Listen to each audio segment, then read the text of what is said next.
Welcome to Sugar Coated Murder Podcast, a brilliant true crime podcast hosted by two zany sisters, all while baking up delicious treats in their kitchen.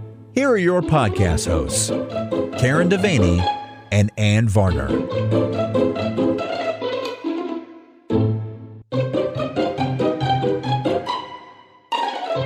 Hello. Oh, hi. How are you? I'm good. How are you? Good. Oh, gosh, so good to see you. and you as well. Yeah. It's episode Welcome 101. to Sugar Coated Murder, episode 101. Oh my gosh, what is happening with you? I don't know. Well, we're drinking. Yeah. And we switched over tonight. Bourbon felt a little heavy. It's been the 80s here today. So we're going with a little Sailor Jerry. Yeah, with and a Coke. With a little bit of Coke. It actually, Sailor Jerry. No, it's not. It really was just one little shot of Sailor Jerry. It's fine. It's perfect. Oh, okay. I do enjoy it. As long as you're happy, sugar, that's all that counts. You're damn right. You're so right about that. My gosh. Oh, Lord, we're finally back in business with our mics. I feel like we cow. are. It's been a minute. It's been an uphill struggle. And we're not recording from the closet. We're not in a closet today or on the floor. Or on the floor. No. I know. So I just want to give a big old shout out real quick. Let's hear it. There's a couple, 2, 3 of them coming I down. love a shout out. So the first one is on Twitter. So I'm the main person for our social media. I don't think anybody is surprised by that. No, because we see it all the time. Karen handles our social media. And on Twitter, where our Twitter name, our twiddle, I don't know what it is, our Twitter handle, which would be a twiddle. A twiddle. A twandle. I don't know. Whatever, a twaddle. It's Sugar Murder. Anyway, we are in this little group. It's like a coven of random podcasts. Right. But we've just a community. This little commune. It's not a commune. It's a community. It is online. It's a twamune. Okay. It's a Twitter You're commune. coming up with words that are making me uncomfortable. I feel like it's a community because laws of society do prevail. Okay, that's true. Yeah. Yes. Yes, the laws do, but probably not the laws of like politeness and correctness. No, and that's fine, but we're not sharing families and meals, and we're not swapping husbands. Children, we don't have community clothes. We're not doing that. It's a community. But we have a really great group of people, and I just got to say, they are so supportive of everything that we do. They push us out of our comfort zone all the time. As a matter of fact, this coming weekend, we're going to be on one of their podcasts as guests. It's our Dan and Lou from Casting Views over in the UK. And let me just say, we're starting to polish up our British accents, but for some reason, my voice goes real low when I try to do it. And it's just wicked right now. Well, perhaps you need a spot of tea. A spot of something. A spot of Sailor Jerry. Sailor Jerry. So anyway, it's going to be a lot of fun. And we'll let you know when that is going to air on their podcast so you can hear us. We're going to cut up a lot, I'm sure. It's just going to be fun. But they're just a couple of really great guys. Very sweet. God, they don't do true crime. No. They're lovely. I think I'm the only true crime person in that group. And I'm one of very few females in that group. So there are other females, but all of them are like paired up with their partners, like a male partner on theirs. And it's just you and me. Like we're the only ladies. Like, no, I'm not saying the other two aren't ladies. I'm saying we're the only two lady only hosts. Right. But super, super supportive group. We always play you'll hear some random promos and you're probably thinking, who the heck is that? Well, that's all part of this group that we try to promote each other, and we have a schedule and we try to release it, together. We're working a schedule. We have a schedule. And so I'm going to list probably on social media. If you're ever on Twitter, you see us talking to each other all the time and promoting each other's stuff, but I'm going to try to list it even on Facebook so people can see like who to support, because they really are. These people are witty and smart and intelligent. And are they fun. witty and pretty and light? I don't know what the other word is, but anyway, we really want y'all to support them. You'll hear a couple promos during this podcast episode as well. And I just wanted to give a shout out to them. Love them. Thank you, Casting Views. Thank you, Casting Views, and all of the Brain Trust, all of them, not just the Casting Views, although I do dove them. I love them. I love me some Dan and Lou, but I also love the others too. Of course. So, and then we've got other shout outs. Oh, let's hear it. Another shout out is, I think both of us are covering murders that were sent to us by listeners. Yes, mine is from a listener named Jace from Tennessee. And mine is from Susan. And if I'm not mistaken, she's from Virginia. How about that? Yes. So that's really sweet. We love it when people send us. I mean, really, guys, we're tired. So when y'all send us stuff, it's like we don't have to think as much. We don't have to find the murder. We just have to research it. Yeah. So it's a lot of fun. And then the last shout out that I'm going to give is to Lean Cuisine. Oh, Lean Cuisine bought us some coffee. Has bought us some coffee on her way over to Ireland. She was on her way to Ireland. Yes, and said congratulations on your 100th episode, and bought us coffees and said, I'll be listening from Ireland. So Lean Cuisine, whomever you be. Top of the morning to you. Top of the morning. And Guinness. Enjoy your Bangos and mash. No. Darn it. What are they? No, what not do they fortune do over cookies. There? Well, I just think they drink. I don't think they eat. Yeah. There's just drinking. Oh, bring us back some Kerrygold butter from the actual Ireland Kerrygold. That'd be hard to transport, I would imagine, but Kerrygold also makes cheese. Please don't try to bring back butter and cheese. Please do not. This would be so much fun.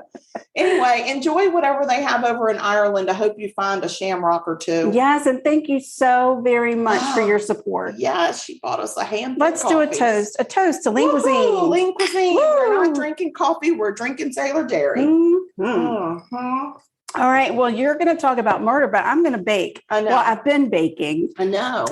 You're very busy. I know. I can't help it.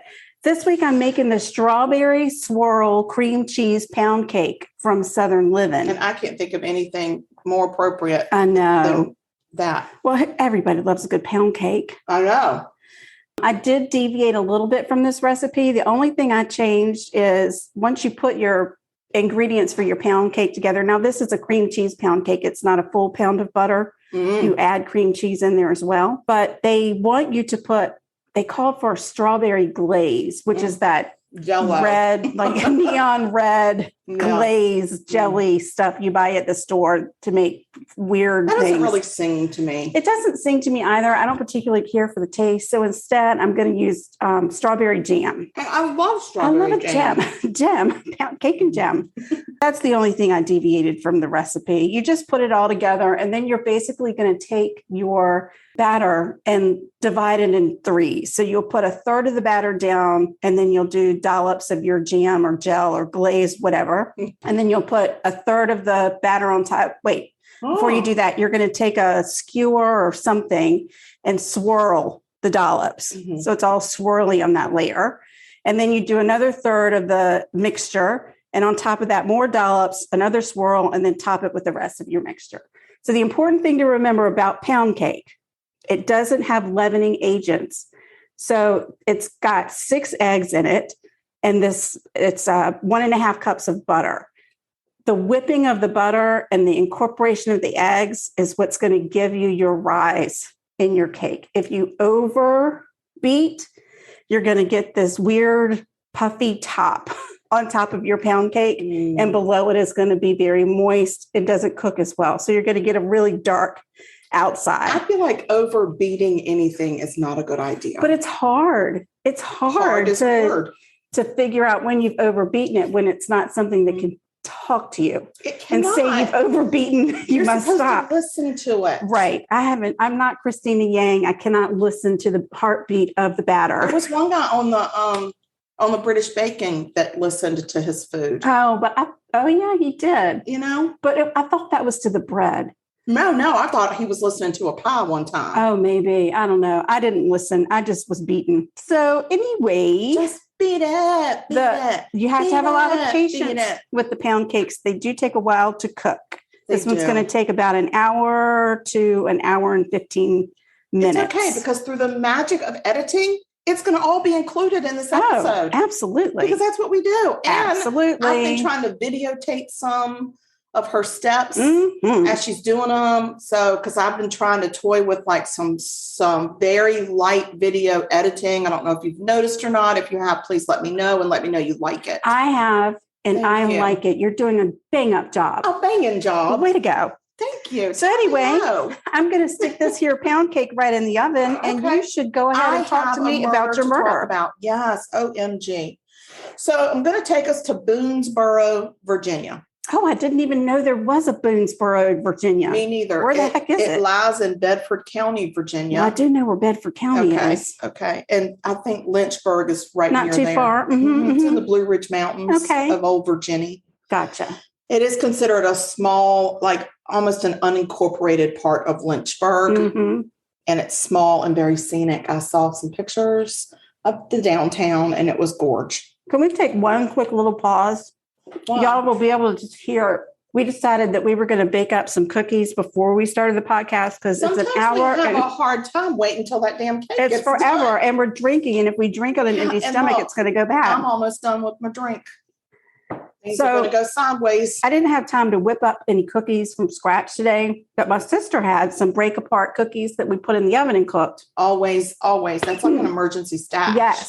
Yes. However, the expiration date on these was, was That's March. Merely a suggestion. Was March the 8th. And having tasted the first bite of these cookies, I'm a little weary about how we're going to feel tomorrow. I feel like we're going to be fine if we drink enough alcohol, because alcohol is going to kill whatever is growing in them cookies. So if y'all hear that I'm deathly ill, it's the cookies.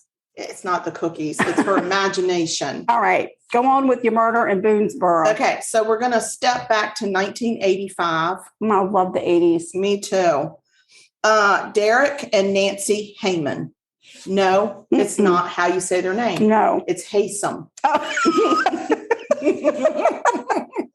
I mean, we're just getting started. First murder.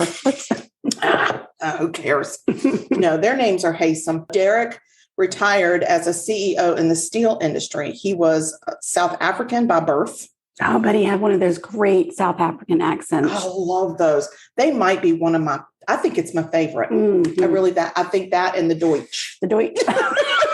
Only because I like to say the Deutsch. I don't even know what the accent is. Okay. Well, we do have a friend that's from Almond.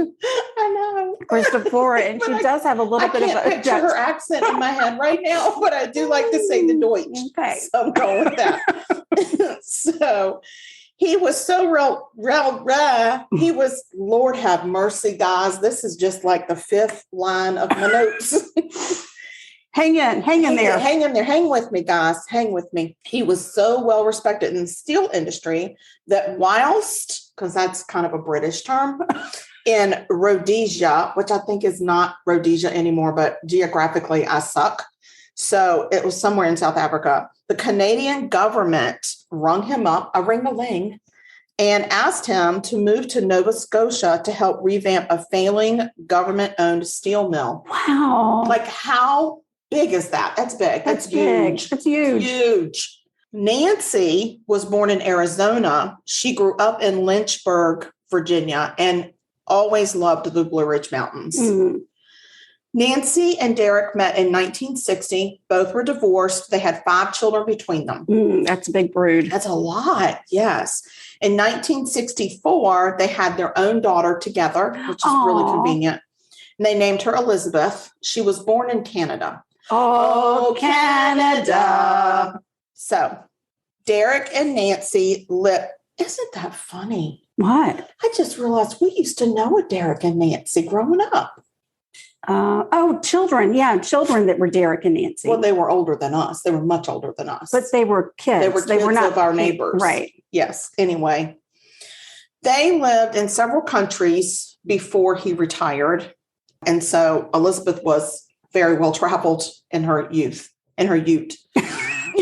And they ended up enrolling her in an exclusive British boarding school. Oh, to learn the proper manners. Yes, for middle and high school. All right. I don't think the British call it high school. I don't know what the hell they call it. Oh, right. There's a word, but I can't think of it right now. It's like, it's not university because that's... No, it's levels or level. Yeah, I'm level 12. I'm a leveler. I'm a leveler. So Elizabeth was extremely bright. Her parents wanted her to pursue engineering like her dad. And she was also a little bit spoilt and insufferably dramatic. Oh. Yeah. So at the age of 20, in 1984, Elizabeth enrolled in UVA in Charlottesville, Virginia as a freshman. The University of Virginia? That would be the University of Virginia. Yes. And not so ironically, the people that I graduated with in 83 would have been enrolled as freshmen as well that year in 1984. Mm-hmm. I don't think anybody knew her that I know. It was a very big college, though. That's a big college. But it would have been helpful had somebody just known her. It really would have. What? Yeah. And you put your Spidey sign, like your big Batman thing on up. Facebook, specifically my UVA friends. and you know what I got back? Our cousin said, well, that didn't end well. Oh, yeah. Crickets. No, your UVA friends really did. They just dissed me. Fine, the UVA. Wow. Fine. Well, okay. Moving on. There I'm going you to go. get over it any minute now. So April 3rd, 1985, the neighbor of Derek and Nancy received a frantic phone call from Elizabeth, who was at UVA. Mm. She told the neighbor she was terribly frightened because she could not raise her parents on the telly. Oh. She said they would never go out of town without letting her know. So the neighbor had known that the night before there was a bridge game scheduled at Nancy's house. And it never happened because when they knocked on the door, she didn't answer. And they thought, well, maybe she forgot and she's too embarrassed to answer the door. And so they just left. Yep, that's what you do. You don't want to embarrass anybody, right? So, excuse me. Yes, I would. I would embarrass them because then I would be like, that is so unlike her. I'm going to just break this door down and make sure my friend is okay. She and her husband were getting on. I don't know. Oh my gosh. I don't know. So the neighbor used her spare key that Nancy had given her because, you have neighbor keys. Of course. And back in the 80s, you did. I don't know if people do that now. You and I do, but yeah, but only family does that. We don't trust anybody. We had to sign contracts. Yes. Yes. Blood contracts. So she went over, she cracked the front door and she saw Derek's bloodied dead body. Oh, no. She had called the police before she went over. So she kind of backed out, shut the door and waited for the police. Right. She was quite alarmed. I would have been too. Yeah. That's not neighborly. Yeah. So the police arrived to a gruesome scene inside the majestic Tudor-style home. It was very pretty. Mm-hmm. I just wanted to describe it so badly, but that's all I could come up with. Tudor style is great. Yeah, Tudor style and majestic. Majestic. Mm-hmm. Tudor style. You can imagine in Charlotte. Are they in Charlottesville at this point? They're in Lynchburg. Oh, no, they're in Lynchburg. Yes, okay. Their daughter is in Charlottesville at the UVA. Right. Yeah.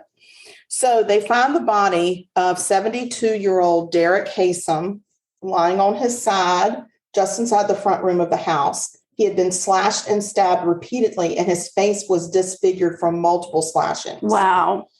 They go in and they find the body of Nancy, 53 years old. Oh, okay. I was wondering, wow, that's a late in life pregnancy, but she's younger. 53. Yeah. She had been stabbed multiple times and her throat had been slit. That's not nice. There was no forced entry and nothing seemed to have been taken from the home. I mean, there was jewelry there and TVs and things, furniture and, in a majestic home. Yes. The furniture seemed to have been placed in weird positions and there seemed to be a swirling pattern in the blood next to the bodies, which was a little odd, like a swirl. Oh, that is, a swirl. Nobody wants a swirl. No. The blood swirl. A blood swirl. Mm-mm. Almost like somebody was trying to create a certain picture or scene. It was very odd. Maybe that weird Van Gogh Starry Night one. So. And there was a footprint. Well, it's more like a sock print. It was like a footprint covered with a sock. You could tell it was a sock print. Right, yeah. And the blood was everywhere. It was on the walls, the cabinets, the furniture. It was everywhere. Oh, no. And it was just a chaotic, bloody scene. Oh, no. Blood samples were collected from all over the house, from all over the scene. And they determined that the couple had been dead for 3 days. 3 freaking days. 3 days. That ain't pretty. March 30th is when they predicted that they had been died. Oh, they had Lord. been died. They had been died. And died. Thank goodness they were up in the hills of Virginia, because it tends to stay a little cooler up there. Yeah. If they had been here, it would have been a hot mess. People would not have had a problem finding them. No. So they had no leads. They could not figure out, nobody could figure out who would want to hurt this couple. They had no known enemies, that everybody loved them. They were in a very social, neighborhood, like middle class, upper middle class. Mm-hmm. You know how them social neighborhoods go. I do. There was a thought that maybe it could have been a satanic cult. Oh, wow. Because of the patterns. The weird patterns. And then they said that the bodies and the furniture was all facing north. Huh. I don't know what that has to do with satanic. I don't know. Gin and tonic cults. Shit. But it gained international media attention because of all the places that they had lived in their lives. Right. And sure. They were international. I mean, he was famous in the steel industry. Of course. He was a famous stealer. He was a stealer. He was a stallion in the steel industry. Yeah. Some even described it as a mace. A mace? No, hold on. All right. Mason-like crime scene. Mason. But it's not Mason. Oh, Manson. Mason. That mason jar? Did they use it? I don't understand Mason. I thought you meant like a bricklayer. Like, what? I read Mason. I'm like, who is Mason? I don't even know them. Manson. So the sheriff's department was at a loss, of course. And at one point, they even They even consulted 2 different psychics. I wasn't drinking when I wrote it, but damn. Okay. Anyway, they brought 2 different psychics to the scene to try to get some help. They just had nothing. Right. So, and the FBI was brought in. When the FBI was brought in, they started trying to profile a little bit, what they thought. And then they also were interviewing Elizabeth because, she's the one that sounded the alarm, right? She's the one that sounded the alarm. So she starts feeding detectives multiple possibilities for leads. Oh. She told them about an ex-fiance of one of her brothers that was mentally ill. They checked her out. She was mentally ill, but she did not kill them. She's crazy, but she didn't do it. Yeah. She talked about some political rivals of his, and even like from South Africa, because he was in South Africa during apartheid, and he was anti-apartheid. Apartheid. No. Anyway, he made some enemies, political enemies in South Africa.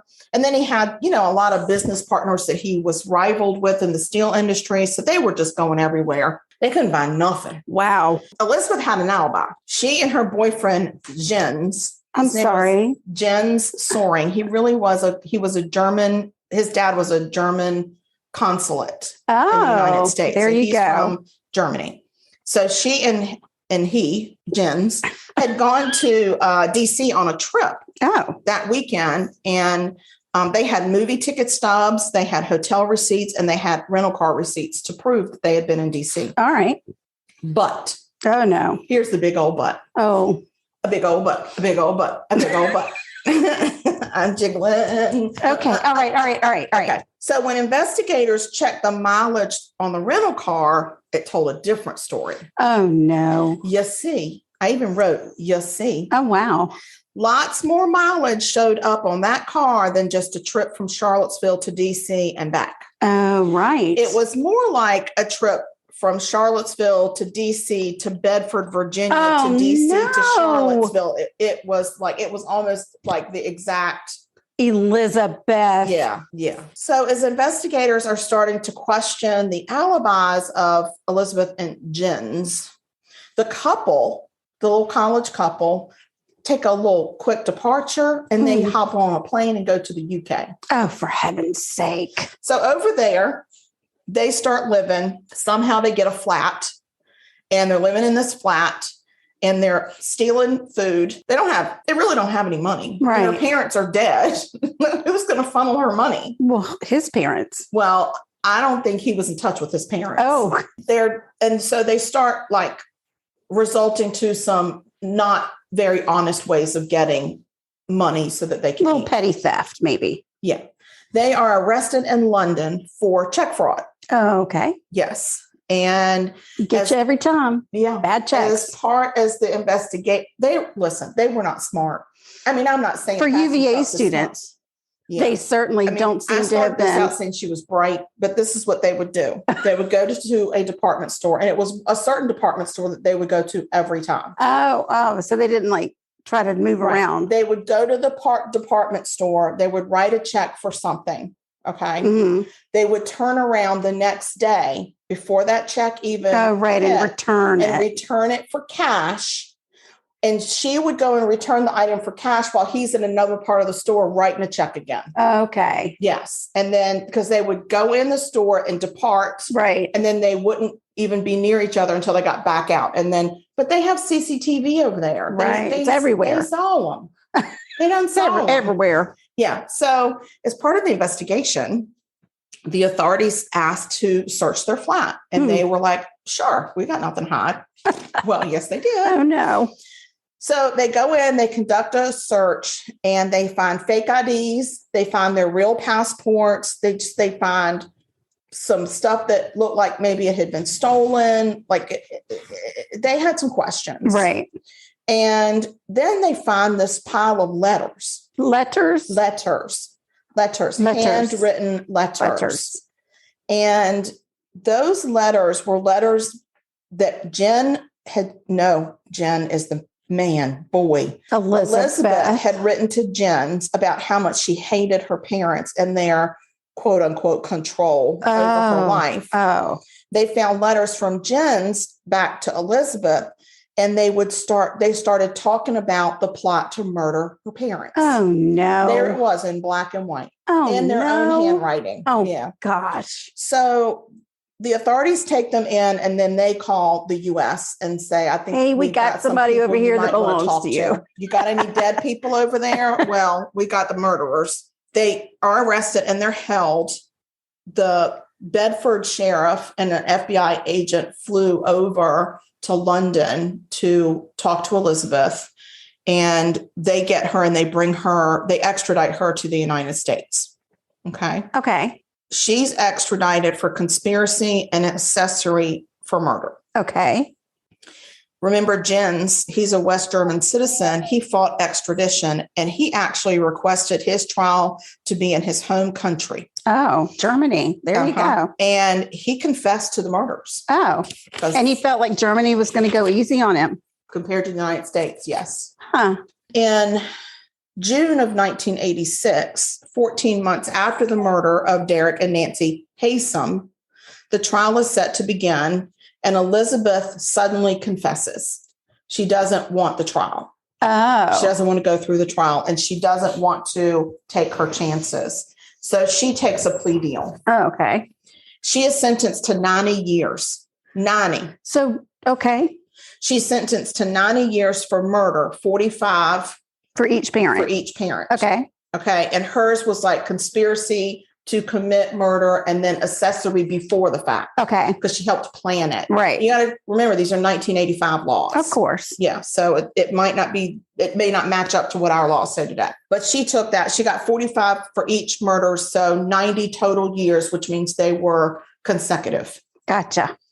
Jens lost his plea to get a trial in Germany because it was up to the UK, because they're the ones that had arrested him, to say whether or not he was going to get a trial in Germany or not.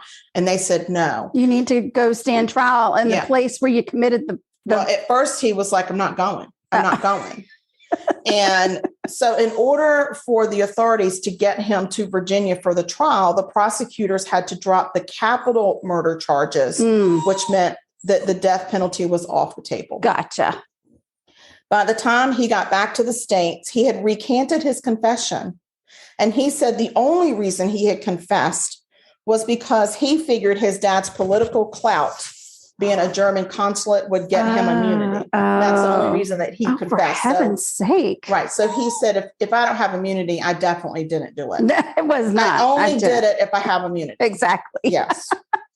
So 3 years after the murders, he finally goes on trial. Elizabeth testifies against him at his trial. Of course. Yes.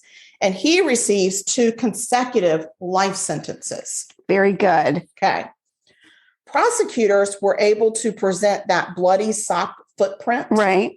And it was Jim's. They compared it to one of his footprints they took of him. Okay. And they compared it. And also he was type O blood. Type O was found at the scene, and Derek was A and Nancy was AB. Okay. So it was his blood type. Right. Back then they did it on type. There was no DNA. Gotcha. This is the first time a footprint had been used as evidence in a trial. Oh, wow. I think in the United States. Wow. Yeah, Look so at it's us. a definite So precedent. progressive in the 80s. I know. Yes, Virginia. So here's what happened, and here's and what the kids had planned. This is how it all went down. Yeah, this is how it went down in the downtown. So they did go to DC. They checked into the hotel, and Elizabeth stayed, and she bought movie tickets for 2. Right. Several movie tickets. They were going to do a marathon movie. No, it's a movie marathon. Heavens to Betsy. Let me just take a little sip. Yes, indeed. Okay. She bought the movie tickets, and she went and sat at the movies, and she got both ticket stubs ripped. Right. Jens drove to the Haysom house to convince Elizabeth's parents that they needed to accept him because they had told Elizabeth they did not approve of him, and she needed to stop seeing him. Okay. And if she didn't, they were going to cut her off. Ah. But the heart wants what the heart wants. At 18 and 20. Right. He shows up unexpectedly at the Haysoms, but they were nice enough. They were just finishing dinner. They let him in and offered him some food. Right. They sat at the table, and Jens tells them that he and Elizabeth are a forever thing. Okay. And they need to just accept it. And Derek, the dad, tells Jens, if you continue to see Elizabeth, I will have you kicked out of UVA and sent back to Germany. Right. So he ain't playing. Mm-mm. And at that moment, Jens jumps up angry. He jumps angrily from the table. And Derek jumps up too, because Derek's like, I can jump. I can jump up too. Jump. Mayonnaise fudger. So Jens pulls a knife that he had brought with him. Oh, he brought a knife he was just there to convince dinner. them that they just needed to accept him Knife because to a conversation. he's the real deal and he's really good for their daughter, except I brought a big knife. Right. Except for that. So he slashes Derek in the throat and Derek goes down. Oh. Nancy jumps up from the table and runs to the kitchen towards the phone. Mm-hmm. And Jens follows her, stabs her, slits her throat, and leaves her to bleed to death on the kitchen floor. How kind. He goes back to find Derek, who is on his feet. Oh. Throat slashed, bleeding, but he's not done with Jens. So they tussle, and Jens ends up stabbing him 36 times. Oh, for heaven's sake. And a lot of that was in his face. Remember, I said he was disfigured. He tries to clean up the blood in these swirling motions, and it was too much. Yeah. It's too much. He paced back and forth, in and out of the blood, in his sock feet. Because I'm sure they were one of these homes where you take your shoes off at the door. Well, sure. Absolutely. Please do take It's a majestic Tudor-style home. Right. That's what you do. Then he drives back to the DC hotel where Elizabeth is waiting. They spend one more night and then they go back home. Right. And she's like, oh, I haven't heard from my parents. Oh, for heaven's sake. So in 2019, Elizabeth is paroled. Of course she is. And she is sent packing back to Canada because she was never a United States citizen. Bye-bye. Bye-bye. And Jens is also paroled on the same day. Really? In 2019. There's a political reason for that. And I'm not going to get into it. But there were so many political twists and turns in these people's releases. Wow. It really kind of made me gnash my teeth, but other people may not. So I'm not going to bring it up. It might be controversial. Let's don't do that. We don't want to be controversial. He maintained his innocence throughout his prison term. He wrote books in prison, of which I will not say what they're called because you can buy his books. Oh gosh. Yes. And he even wrote kind of an essay paper. It's out on Murderpedia if anybody wants to read it. Please don't bother. But it's titled "The Scenario of How the Haysom Murders May Have Occurred." Oh, for heaven's sake! This is how that may have occurred. Right. So he was also sent packing back to Germany and told, "Don't come back to the U.S." Right. We'll take that passport. Of course, he got to Germany and he's a completely free man. There's no parole for him in Germany. It's just, hey, we're so happy to have you back. Lots of pomp and circumstance, lots of fanfare and open arms, and people just so excited to accept that is just the saddest society. And they'll be really happy to do that until he kills again. For heaven's sake. So those are the Haysom murders in Virginia, but kind of an international flair. Yeah. Like James Bond. A real international twist to it. Yeah. And, fantastic. And Susan, that was a good one. That was a Thank good you, one. Susan. Yes. Susan's mama was the secretary at our school that we went to. I am familiar. I just always adored that woman. She was so good. Yes. She was wonderful. So yeah, that's the story, and I'm sticking to it. Well, there you go. Fantastic. That's right. The mayonnaise fudgers. All right. Well, let's take a little break. We need to. And we're going to play a little, we're going to do a pause, and then we're going to play a little promo. Listen to the promo, go listen to the podcast. Do us all a favor and be spreading around. For goodness sake. Okay, we're on pause. Okay. Are you a nerd? Are you a person? Then check out Voluntary Input, where we not only have open discussions about tech, TV, movies, and gaming, but also open discussions about people, and sometimes with the people behind the tech. Catch new episodes with me, Leo Allen, bi-weekly on Tuesdays on Apple Podcasts, Google Podcasts, Spotify, TuneIn, Good Pods, and pretty much everywhere else you listen to podcasts. And be sure to check out videos of every episode on YouTube and Twitch. Simply go to voluntaryinput.com to find all the ways you can listen to us, contact us, and better yet, select register as a guest to be a guest on the show, because we are always looking for great guests like you. Never forced, never coerced. Welcome to Voluntary Input. We were looking for a laid-back comedy show that covers current events, beer reviews, and movie reviews. We couldn't find one, so we made the damn thing ourselves. The Justin in Time Show. Find it wherever you listen to podcasts.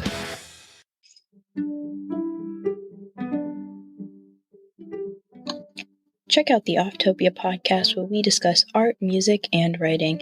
The show is available on all major platforms, and consider joining our Discord and meeting our community. Offtopia. Can't stop, won't stop. All right, and we're back. We're back from the break. This week, I am going to cover a serial killer. Now, serial killers are very hard for me because the victims aren't talked about as much as the serial killer. There's a fascination with the serial killer. Yes. So I tried not to put a whole lot about the serial killer, but there's so many victims in this particular case, I couldn't cover all of the victims either. So I'm sure you have done a fine job. Well, that's very sweet. I don't have any doubt about it. I think that's very sweet. All right, Here we go. This story starts in 1969 when 8-year-old Tali Shapiro was walking to school.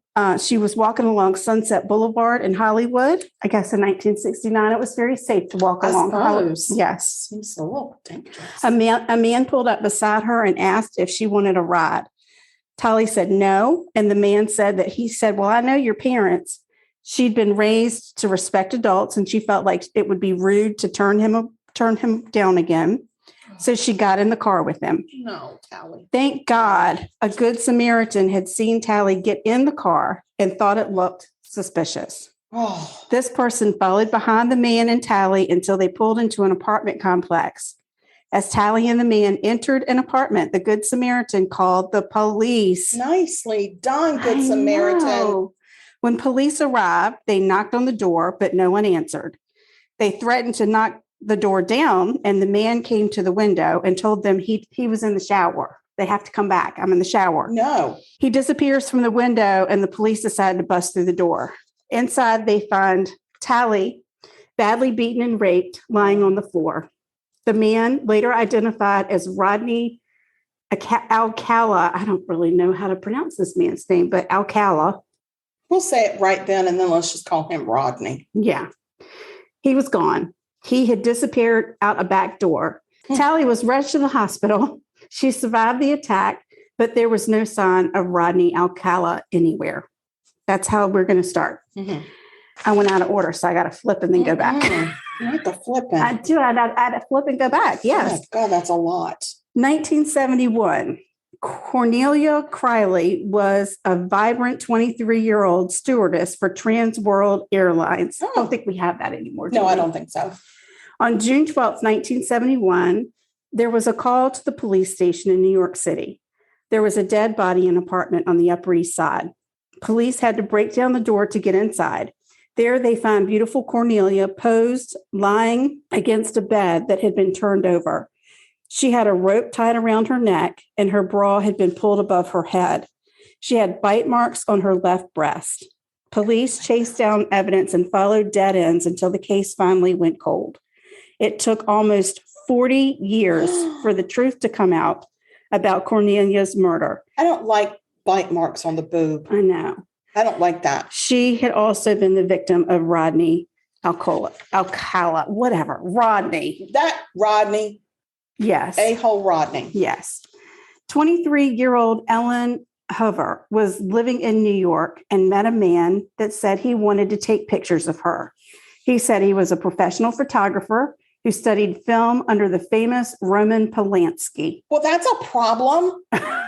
That's a red flag. Well, not back then. Not back then it wasn't. They didn't know what kind of person he was back then. Oh my gosh. No, people know. This man said he had a fine arts degree from UCLA. No. And he thought, no, I don't want it. I don't want it to be. I want her to be smarter than this. Oh, and that he taught art at a summer camp.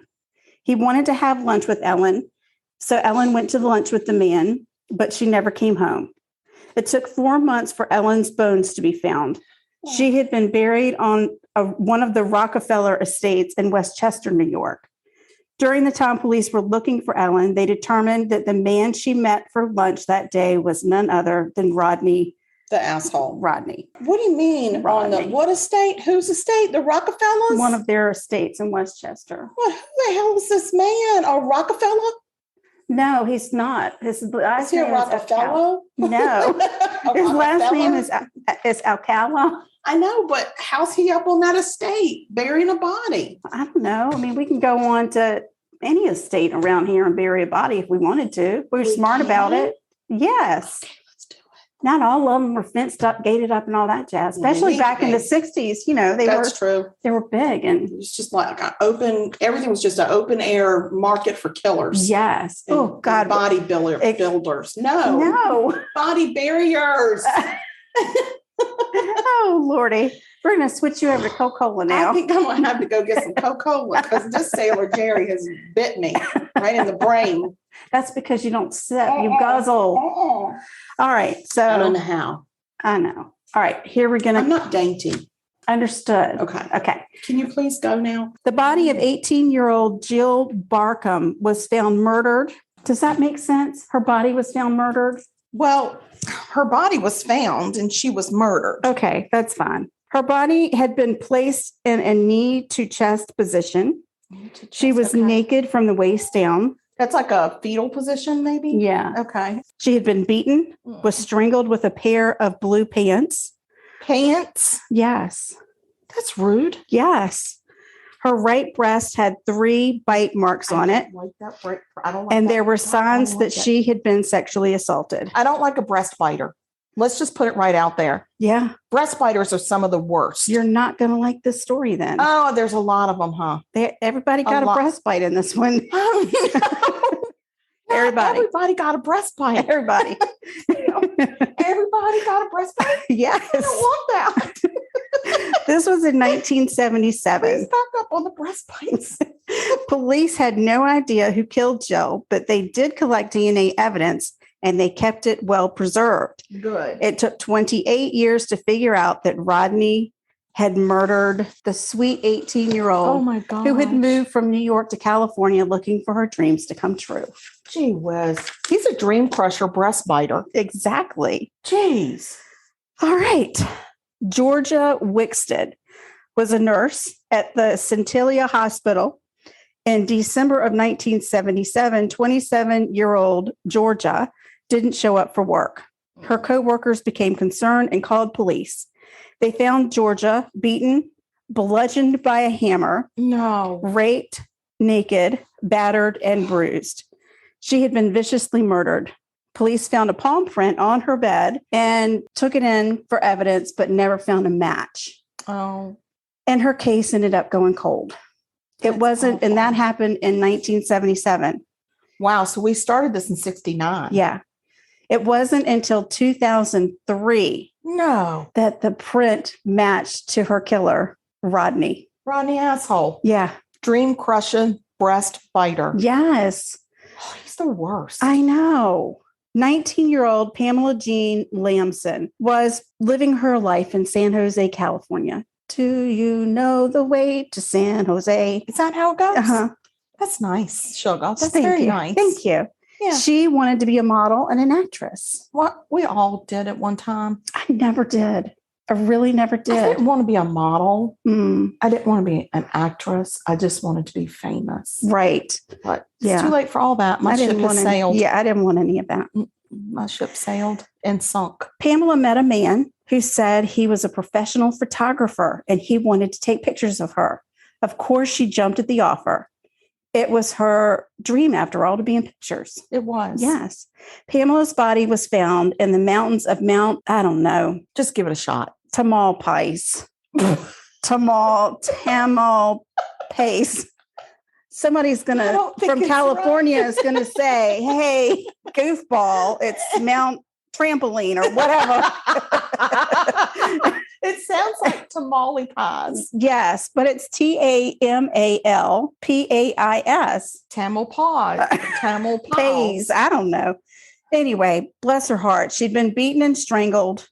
In 2010, police had enough information about Rodney to determine that he was Pamela's killer.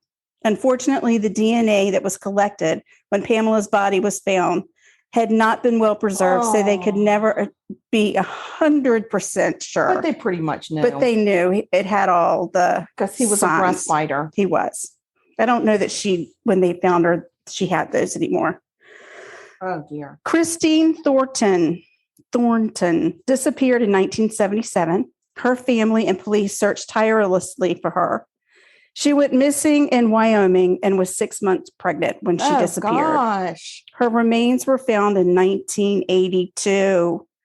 Bless her heart. They had to get DNA from her relatives to properly identify her. It wasn't until Rodney was found that authorities figured out he had photographed Christine. They feel confident that Rodney was her killer. Did they find her photographs with him? You're going to hear all about the photographs. Okay. The list goes on and on and on and on and on. There's just not enough room in any of my notebooks to keep writing this. I had to stop it. You had to cut it off at some point. Yeah. So I'm going to talk a little bit about this scumbag. Oh, he I is a know. scumbag. So back in 1969, remember Rodney fled from Tally's rape and beating. Did she die? No, she survived. Oh, good and for her. as a matter of fact, she did, I think she was on 2020, maybe. I didn't see it, but I know she was in People Magazine. She did some interviews and talked about what happened to her. So she's one of the survivors. Bless her heart. After Rodney fled from Tally's rape, he went to New York and enrolled in film school. And he really did study under Roman Polanski. Oh my God. But not as Rodney. He changed his name to John Berger. I was going to say, if he changed his name to Scott, I'm going to poop my pants right here. No, he didn't. He didn't. Like, how do we get there? But it's okay. It's a whole different Over the episode. next several years, he was arrested for drugs, assault, rape. He was a registered sex offender. Somehow, this registered sex offender, murdering beast, managed to land himself a seat on the hit show, The Dating Game. Remember that, the dating game? Oh, For those of you who don't remember, it was big back in the 70s, maybe the early 80s. A contestant would come on, either a man or a woman, and they would stand on one side of a... they sat in a big captain's chair. They sat in a captain's chair. Mm-hmm.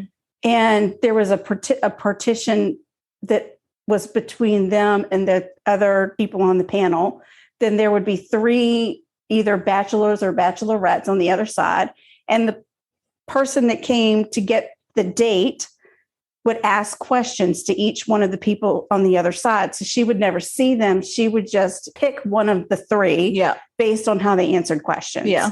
Well, Rodney was such a charmer he actually won. She picked him. No. Yes. Oh my gosh. She picked him. That's gross. But when she met him after the show, she didn't particularly care for him. She got a real weird vibe from him and her breast probably hurt. Right.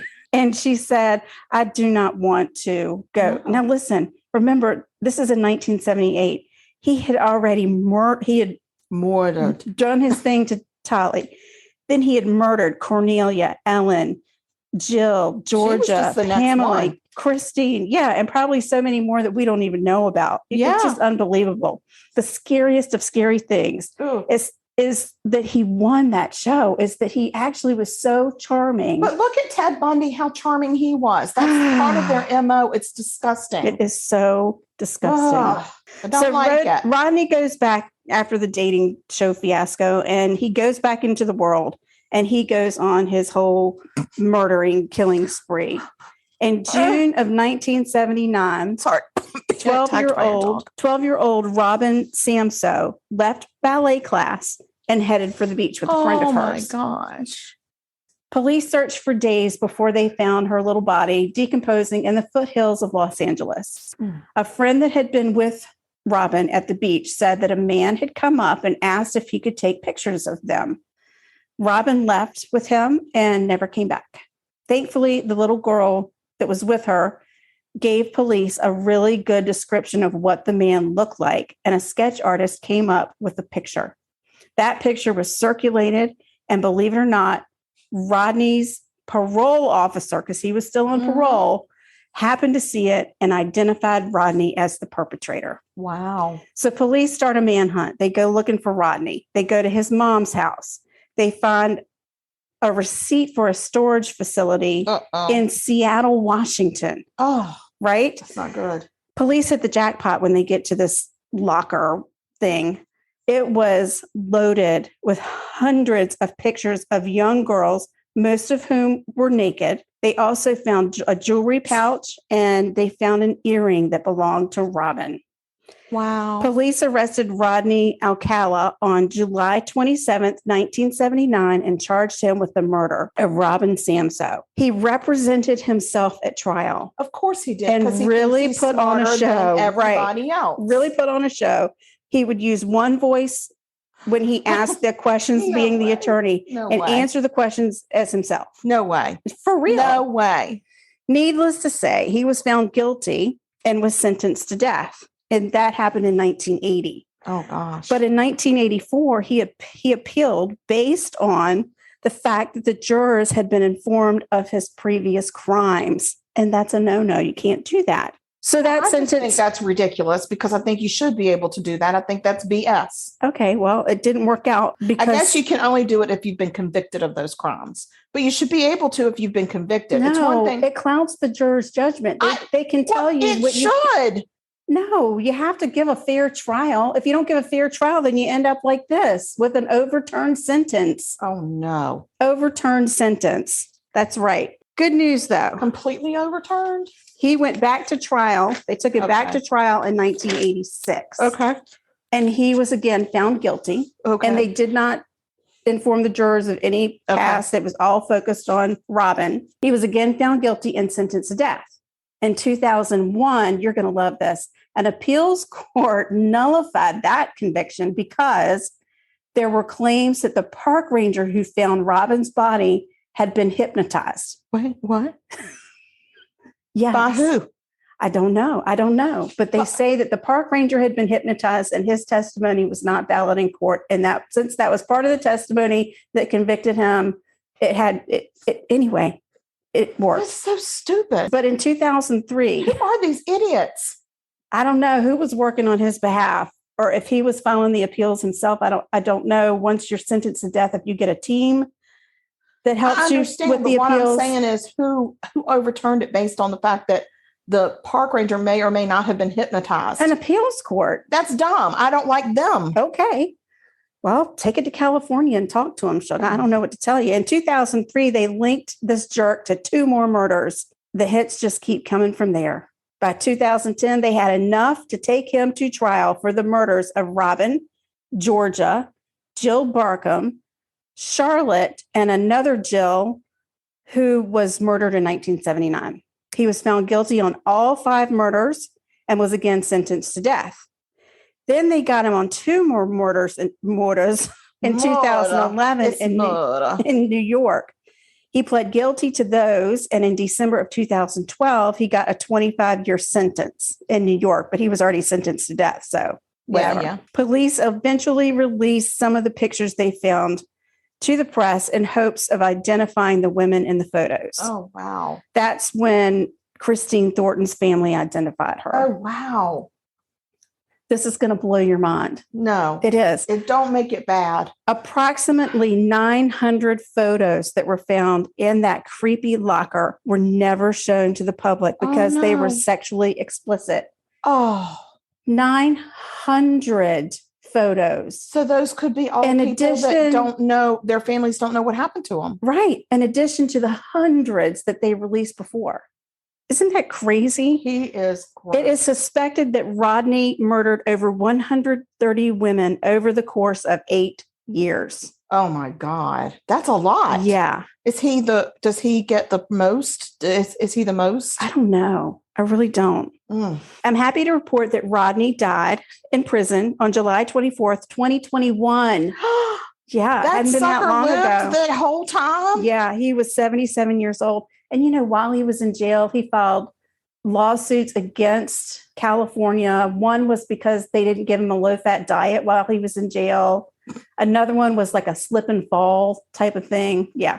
He was very litigious. He did. He did. Bye-bye. But very, very bad man. I hope that elevator went straight down. I know. I'm sure it did. And they call him the dating game killer, which is silly to me. He should have gotten a different name because he was only on the dating game. And he didn't kill that lady. And he didn't kill her, right? Yeah. He should have come up with the boob biter. The dream crushing boob biting. Yes, asshole. The dream crushing boob biter. Right. That's a name for a serial killer. Yes. And then people won't glamorize that. They won't glamorize that.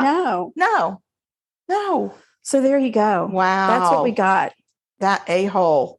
That is insane. That was a great story, though. Thank you. And I could have written more, but who has the time? Not many of us. No. Not many. No. Mm-mm. There's still a lot of information out there. So if you're interested in it, you can always go out and find more information. Yeah. There you go. Wow, guys. Whew, what an episode this has been. I know. Yeah. You want to try some pound cake? Oh my God. Can you please serve it to me? No. You have to go cut it. What the hell's your problem? I just so happen to have a piece right here. Yay. Oh, thank you. It smells so good. So this pound cake has not only killer vanilla, it also has a little bit of almond extract in it. I love the almond. So soft and buttery and it's just like little cake and jam. Just a jam. The hot jam. That's got me going. Yes. That's got me going. Okay. That's weird. Not going in that direction. I'm just having a good time. Oh my God. Time with the hot jam. No. We have social media. We're going to have to wrap this sucker up. We're going to have to wrap it up. We got social media. We have social media. Find us on Twitter at Sugar Murder. Find us on Instagram at Sugar Coated Murder. And find us on Facebook by looking for Sugar Coated Murder Podcast. We've got a fan page and a business page. Yes. And please send us an email, talk to us, buy us a coffee, whatever. Yeah, let us know you're out there listening. We just love to get email from And we've got people that are merch. listening. We're going to send you a link that's got the buy me a coffee, the merch link, all of it. Yes, we have new kit and designs of merch. I mean, I'm sure y'all saw that very sweet bucket hat I was sporting on social media. I can't wait to get one. And we've got shirts, and there's a whole new design out there. We have baseball hats if you want one. It's so much fun. We're having a good time. We are having a good time. And we love it when people buy our merch, because when that happens, we get like a couple dollars, not hardly anything. As a matter of fact, I keep setting it so low that they keep sending me a note saying it's too low. It's too low. You're not making a profit. Money. Right. And so we're going to adjust your price. And then I go in, then I readjust it back down, and then they send me a thing and say it's too low. We got to I mean, if we make $1.50, I don't care. I just want people to get our merchandise. Exactly. That's what happens. But yeah. So anyway, we've got that. It's in the link tree, and we'll put that out there when we post the episode. And please leave us a review. We got a beautiful review from one of our fellow podcasts. Oh, yeah, we did. They've got a cute podcast called F My Work Life. Yeah. And it's so much fun. It's a good one. It's funny. And they talk about work stuff. And I mean, they're just funny. There's cute they're a cute married couple, and they're just a lot of fun to listen to. Yeah, they are. And they drink, and their whole thing is we drink because we work. So, I mean, hello, we get it. But let's go back real quick with the email. Let me give you the email address. It's murder.sugarcoated@gmail.com. Murder.sugarcoated@gmail.com. And that's the way you buy a kilo of vanilla. You email us. That's right. If you want kilo vanilla, you email us. We've got a batch coming out this week. Yeah, there's brand new batch. Yes, so we'll get about 8 to 10 bottles out of that. Yeah. So if you want kilo vanilla, now is the time. Now is a good time to do it because your spring and summer baking, it's gonna. Oh yeah, wham, your bam, spring thank baking you, ma'am. championship. You need vanilla. You need it. Plenty of kilo vanilla. Yes, and now we're over the hump. We're over the 100 hump. I know. We're sailing. We're in triple digits, girl. Lord of mercy! Look at us. Who would have ever thought? I would have never thought. I know. But isn't it fun? Oh, we're having such a good time. We're having a great time. We've connected with the most amazing humans. We talk about horrible humans, but we connect with wonderful humans. We do. And that part we just love it. We do. Keep the love coming, and we'll send you love back. We love everybody. We do especially love you, Mama. And Mama, we love you. And I don't think she's our number one fan. She is. She always will be. Oh, I'm sure that you said cuss words. I don't think I did. You did. I said mayonnaise fudger. No, a lot. You said other cuss words, but you're that's okay. always tattling on me. You just tattled on yourself. I said mayonnaise fudger. No. I said that word. I actually used that term tonight. I know. I heard you say that word. Because it's now in the dictionary. It's in the sugar-coated dictionary. Yes. Yes. So now I can say that word. Yes. But anyway, all right, guys. Well, we love you. We do. Stay sweet. And don't murder. Because if you kill people, we will talk about you. And we are going to give you ugly nicknames like dream crushing boob biter. That's right. Don't be a dream crushing boob biter. No, it's so rude. Don't do that. All right, guys. Y'all take care. This has been Sugar Coated Murder Podcast, a deliciously entertaining true crime podcast. Like what you heard? You can always explore past episodes by visiting sugarcoatedpod.com. Don't forget to like our Facebook fan page and share with friends. Thanks for listening to Sugar Coated Murder Podcast.